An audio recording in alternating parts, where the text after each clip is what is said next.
گنہگار از قلم زینیا شرجیل، مجھے چھوڑ دو، تمہیں خدا کا واسطہ ہے۔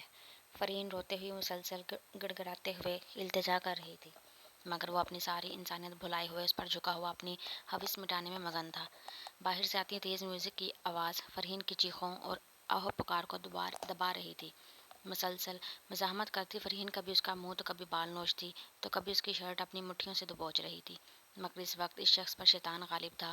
وہ اپنی ہوس مٹا کر فرحین کے سسکتے تڑپتے وجود سے پرے ہٹا تو فرحین نے پاس پڑے مٹی میں اٹے اپنے دوپٹے سے اپنا نیم برہنہ وجود ڈھانپنے لگی۔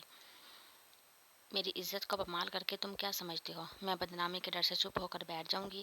ابھی باہر جا کر پوری یونیورسٹی کے سامنے تمہاری اصلیت سب کو بتاؤں گی۔ تھوڑی دیر بعد فرحین اپنے آنسو صاف کر کے دوپٹہ اپنے گرد لپیٹتے ہوئے باہر جانے لگی۔ رکو فرحین، یہ سب کچھ مجھ سے انجانے میں ہوا ہے، پلیز میرے ساتھ ایسا مت کرو، میں شرمندہ ہوں، وہ فرحین کا راستہ روکتے ہوئے کہنے لگا۔ اب اس کے چہرے پر واقعی شرمندگی کے آثار نمایاں تھے۔ تمہارے شرمندہ ہونے سے میری عزت واپس نہیں آ سکتی، لٹیرے ہو تم، انسانی روپ میں بھیڑیے، سب کو تمہارا گھناؤنا روپ دکھاؤں گی تاکہ میری طرح تم بھی اپنا منہ دکھانے کے قابل نہ رہو۔ فرحین اس پہ تھوکتی ہوئی حقارت بھری نظر ڈال کر دروازے کے پاس پہنچی، تبھی اس نے فرحین کو روکنے کے لیے دونوں بازو سے پکڑا۔ فرحین پلیز ایک دفعہ میری بات سن لو، میں بہک گیا تھا، میں اپنی غلطی کا مداوع تم سے شادی کی صورت کرنے کے لیے تیار ہوں، مگر پلیز کسی کو کچھ مت بتانا، اس نے فرحین کو روکتے ہوئے کہا۔ اس وقت ان لوگوں کی الوداعی پارٹی تھی، باہر سارے اسٹوڈنٹس اور ٹیچرز موجود تھے۔ غلطی؟ تم اسے غلطی کہتے ہو؟ گناہ کیا ہے تم نے، گناہ گار ہو تم جیسے گھٹیا انسان نفس کے غلام سے شادی کرنے سے بہتر ہے میں خودکشی کر لوں۔ وہ جھٹکے سے اپنا ہاتھ چھڑاتے ہوئی کلاس روم کے دروازے کھولنے لگی، تبھی اس نے دوبارہ فرحین کا ہاتھ پکڑ کر اسے پیچھے دھکا دیا۔ فرحین فوری طور پر اپنا توازن برقرار نہ رکھ پائی اور پیچھے پڑی ہوئی شیشے کی میز پر جا گری۔ یوں پیچھے میز پر گرنے سے فرحین کے سر کے پچھلے حصے سے خون نکلنے لگا تھا اور او گاڈ فرحین، یہ کیا ہو گیا؟ آئی ایم سوری، میں ایسا نہیں چاہتا تھا، وہ فرحین کے پاس پہنچ کر اسے دیکھتا ہوا کہنے لگا۔ ایک غلطی کے بعد دوسری غلطی، وہ اپنا سر پکڑ کر بیٹھ گیا۔ اتنے میں اسے محسوس ہوا جیسے کلاس روم کی طرف کوئی آ رہا ہے۔ وہ بنا سوچے سمجھے کلاس کے دوسرے دروازے سے باہر نکل گیا۔ اس واقعے کو گزرے ہوئے 6 سال ہو چکے تھے، مگر آج بھی جب اسے یہ واقعہ یاد آتا تھا تو نئے سرے سے وہ اپنے آپ کو ندامت میں گرا ہوا محسوس کرتا تھا۔ عام دنوں میں تو وہ اپنے ضمیر کی آواز کو دبا دیتا تھا، مگر خاص اس دن جس دن اس کے ہاتھوں فرحین کی عزت اور جان گئی تھی، اس کا ضمیر اس پر کوڑے برساتا اور چیخ چیخ کر اسے گنہگار کہتا تھا۔ گڈ مارننگ پاپا، منال فرمان کے گلے میں لاڈ سے دونوں ہاتھ ڈال کر کہتی ہوئی ناشتے کے ٹیبل پر بیٹھ گئی۔ گڈ مارننگ میرا بیٹا، یونیورسٹی نہیں جانا آج آپ نے؟ فرحان نے منال کے کیجول حلیہ کو دیکھتے ہوئے اسے سوال کیا۔ موڈ نہیں ہو رہا پاپا آج، ویسے بھی آج کوئی امپورٹنٹ کلاس نہیں ہے، منال ناشتہ کرتے ہوئی فرمان کو بتانے لگی۔ وہ بھی اپنی بیٹی کی موڈی طبیعت سے اچھی طرح واقف تھا، اس لیے بنا کچھ کہے ناشتہ کرنے لگے۔ اور انایا، وہ کہاں پر ہے؟ وہ بھی کالج نہیں جائے گی آج؟ اب فرمان ناشتہ لاتی ہوئی بوا کو دیکھتے ہوئے پوچھنے لگے۔ بھول گئے کیا آپ؟ آج کا دن کمرے میں بیٹھی ہوئی اپنے ماں باپ کے مرنے کا شوق منا رہی ہوگی۔ پہلے اس کی سیاہ بختی اپنے ماں باپ کو نگل گئی، اب ہر سال رو رو کر ڈرامے کرنا سمجھ میں نہیں آتا اس لڑکی کا تو، بوا کی بجائے عشرت نے نحوست سے کہتے ہوئے چائے کا کپ منہ کو لگایا۔ عشرت، کچھ تو خدا کا خوف کیا کرو، اس معصوم نے تمہارا ایسا کیا بگاڑ دیا ہے جو ہر وقت اس کو کوستی رہتی ہو؟ آئندہ میں تمہارے منہ سے یہ دھکیانوسی باتیں نہ سنوں، فرمان نے عشرت کو وارن کرتے ہوئے کہا۔ اب ناشتے کی ٹیبل پہ اس روتی شکل کو مت لے کر آ جانا، ورنہ پورے گھر میں آج نحوست پھیلی رہے گی۔ عشرت فرمان کو اٹھتا ہوا دیکھ کر بولی۔ وہ افسوس بھری نظر اپنی بیوی پر ڈال کر عنایہ کے روم میں چلا گیا۔ او ہو مما، کیا آپ نے صبح ہی صبح چک چک لگا رکھی ہے؟ ناشتہ تو سکون سے کرنے دیا کریں، منال عشرت کے مستقل بولنے پر اریٹیٹ ہو کر اس سے بولی اور پھر اپنے ناشتے میں مگن ہو گئی۔ انایا میرا بچہ کیا کر رہا ہے؟ کالج نہیں جانا آج آپ نے؟ فرمان کی آواز پر انایا نے سر اٹھا کر اسے دیکھا۔ ہاتھ میں پکڑی ہوئی یاسین شریف میز پر رکھ کر وہ صوفے سے اٹھ کر فرمان کے پاس آئی۔ کچھ نہیں کر رہی ماموں جان، بابا ماما کی یاد آ رہی تھی تو ان کو پڑھ کر بخش رہی تھی، وہ دوپٹے کو نماز کی سٹائل میں لپیٹے ہوئے فرمان کو اس کی بات کا جواب دینے لگی۔ اس وقت وہ فرمان کو بالکل بشرا لگی تھی۔ نایا ہو بہو بشرا سے ملتی تھی، بالکل اسی کی طرح خوبصورت۔ فرمان نے آگے بڑھ کر اپنی بھانجی کو گلے لگایا۔ یقیناً آج آپ اپنے کالج نہیں جائیں گی، چلیں پھر آپ اپنے ماموں جان کے ساتھ ناشتہ کر لیں۔ فرمان اسے باہر ناشتے کے کرنے کے لیے لے کر جانے لگا۔ اسے معلوم تھا تھوڑی دیر بعد وہ واپس چلا جائے گا اور پھر عنایا عشرت کے ڈر سے سارا دن اپنے کمرے میں موجود رہے گی۔ ایسا شروع سے ہی ہوتا آیا تھا۔ جس دن خالد اور بشریٰ کی برسی ہوتی، عشرت کا رویہ عنایا سے عام دنوں کی بنسبت اور زیادہ سخت ہو جاتا۔ وہ ہر کسی چھوٹی سی بات کو لے کر عنایا کو ڈانٹتی، اس پر چیختی چلاتی، اور جب عنایا کا دل بھر آتا اور وہ روتی تو عشرت اس کو رونے بھی نہیں دیتی۔ عشرت کو لگتا کہ عنایا کے رونے سے اس کی نحوست کے اثرات پورے گھر پر پھیل جائیں گے۔ ماموں جان، مجھے اپنے کمرے میں ہی رہنے دے، ویسے بھی ابھی بھوک نہیں لگی، اگر بھوک محسوس ہوگی تو بوا سے کہہ دوں گی۔ بڑی ہونے کے بعد جب سے عشرت کا رویہ عنایا نے محسوس کیا تھا، تب سے وہ آج کے دن کوشش کرتی تھی کہ عشرت کے سامنے نہ آئے۔ ٹھیک ہے، میں بوا سے کہہ دیتا ہوں، وہ آپ کا ناشتہ یہیں بھیج دیں گی۔ بیٹا، آپ یوں اس طرح حساس مت ہوا کرو، لوگوں کی باتوں اور رویوں کو اپنے دل سے لگانا چھوڑ دو اور ناشتہ لازمی کر لینا، ورنہ آپ کے ماموں جان کو برا لگے گا۔ فرمان عنایا کو سمجھا کر اس کا گال تھپتھپاتا ہوا اس کے کمرے سے نکل گیا۔ فرمان اور بشریٰ دو بہن بھائی تھے، دونوں ہی میں بچپن سے بہت پیار تھا۔ ان کے والدین نے اپنے بچوں کی شادی اپنی آنکھوں کے سامنے کر دی۔ عشرت عادتاً سخت طبیعت کی مالک ہونے کے ساتھ ساتھ فرمان سے شکل و صورت میں کم تر تھی، اور بشریٰ سے اس کا روایتی نند بھاوج والا رشتہ تھا، جس کی بڑی وجہ بشریٰ کا رنگ روپ تھا۔ بشریٰ خوبصورت ہونے کے ساتھ ساتھ ایک اچھے دل کی مالک تھی۔ اسے عشرت کی طبیعت کا اندازہ بخوبی ہو گیا تھا۔ اکثر وہ اس کے رویے کو نظر انداز کر دیتی تاکہ گھر کا ماحول خراب نہ ہو۔ اکثر محفلوں میں یا کسی تقریب میں جب عشرت کے سامنے بشریٰ کو سراہا جاتا تو عشرت اس سے اندر ہی اندر جلتی رہتی۔ عشرت کے ہاں جب منال کی پیدائش ہوئی تو اس نے منال کو دیکھ کر خدا کا شکر ادا کیا کہ وہ رنگ و روپ میں اپنی پھپھو نہ سہی مگر باپ کا جیسی تھی۔ صاف رنگت والی منال گھر بھر میں سب کی لاڈلی تھی۔ منال جب 3 سال کی تھی تب بشریٰ کے گھر میں عنایا کا جنم ہوا، مگر وہ بدقسمتی سے بشریٰ کے لیے اچھا ثابت نہیں ہوا۔ اچانک دل کے تڑنے والے دورے سے بشریٰ کا شوہر خالد حقیقی الہی سے جا ملا۔ سبھی کو اس کی جواں موت کا بہت دکھ ہوا تھا۔ عنایا کی پیدائش والے دن خالد کی موت کو لے کر لوگوں میں چہم گوئیاں ہونے لگی۔ لوگوں نے عنایا یعنی بشریٰ کی بیٹی کو منحوس کہنا شروع کر دیا۔ ایسی باتیں بشریٰ کے دل کو چیر دیتی۔ بشریٰ کی ساس نے بھی اسے عدت پوری کیے بغیر اپنے گھر سے نکال دیا۔ ان کا بھی کہنا تھا کہ یہ بچی منحوس ہے۔ یوں بشریٰ روتی ہوئی اپنی نومولود بچی کو ساتھ لیے فرمان کے گھر پر آ گئی تھی، جس پر عشرت کو اچھا خاصا منہ بن گیا، اور اس بات کا اظہار وہ وقفے وقفے سے بشریٰ پر طنز اور طعنوں کی صورت کرتی رہتی تھی۔ عشرت کو عنایا ایک آنکھ نہیں پاتی تھی، کیونکہ عنایا بشریٰ کا دوسرا عکس تھی، یعنی رنگ روپ شکل و صورت میں وہ اپنی ماں کی طرح خوبصورت تھی۔ عشرت عنایا کا مقابلہ اپنی بیٹی منال سے کرنے لگی۔ وقت آہستہ آہستہ سے گزرتا رہا۔ خالد کی موت کو اب 8 سال کا عرصہ ہو گیا تھا۔ خالد کی برسی والے دن اچانک معمولی سے بخار سے بشریٰ کی طبیعت خراب ہوئی اور دیکھتے ہی دیکھتے وہ بھی دنیا سے رخصت ہو گئی۔ اس واقعے کے بعد سے عشرت نے عنایا کو منحوس، سیاہ بخت، بدقسمت کہنا شروع کر دیا، جس کی وجہ سے عنایا کی شخصیت میں کانفیڈنس کی کمی رہ گئی۔ فطرتاً وہ بچپن سے بھی ڈرپوک تھی۔ اندھیرے میں کہیں جانے سے یا اکیلے اندھیرے میں سونے سے ڈرتی تھی۔ بارش سے اسے خوف آتا تھا۔ اکثر راتوں کو چیخیں مار کر اٹھ جاتی۔ اگر ہارر مووی کا سین دیکھ لیا تو کہیں کہیں دن تک ڈرتی۔ تب بوا اس کے پاس ہوتی۔ عنایا کے مقابلے میں منال کافی بولڈ اور کانفیڈنٹ تھی۔ ساتھ ہی وہ عنایا پر اپنے 3 سال بڑے ہونے کا رعب جماتی۔ اپنی ماں کی طرح وہ بھی عنایا کو خاص پسند نہیں کرتی تھی۔ فرمان کے علاوہ گھر میں ایک بوا ہی تھی جو عنایا کا خیال رکھتی تھی۔ وہ اس گھر کی پرانی وفادار ملازمہ تھی۔ منال یونیورسٹی کی اسٹوڈنٹ تھی، جبکہ عنایا ابھی 2nd ایئر میں موجود تھی۔ اپنی طبیعت کے پیش نظر اس کی کالج میں ایک ہی دوست جو اس کے سب حالات سے واقف تھی۔ السلام علیکم آنٹی، کیا حال ہے آپ کے، اور کہاں ہیں آپ کے دونوں نالائق بیٹے؟ نوفل نے گھر میں قدم رکھتے ہی سروت سے نہال اور نمیر کے بارے میں پوچھا تھا۔ وعلیکم السلام، جیتے رہو۔ میرے خیال میں وہ دونوں تو نالائق تھے ہی، مگر اتنے دنوں بعد تم نے اپنی شکل دکھا کر کم نالائقی کا ثبوت نہیں دیا۔ کہاں غائب تھے اتنے دنوں سے؟ سروت نے مسکراتے ہوئے نوفل سے پوچھا۔ اس کی بات سن کر نوفل بھی مسکرا دیا۔ بس آنٹی، جاب ہی ہے جس کی وجہ سے بزی تھا، آج ہی فرصت ملی ہے، سوچا نہال اور نمیر سے بھی ملاقات ہو جائے۔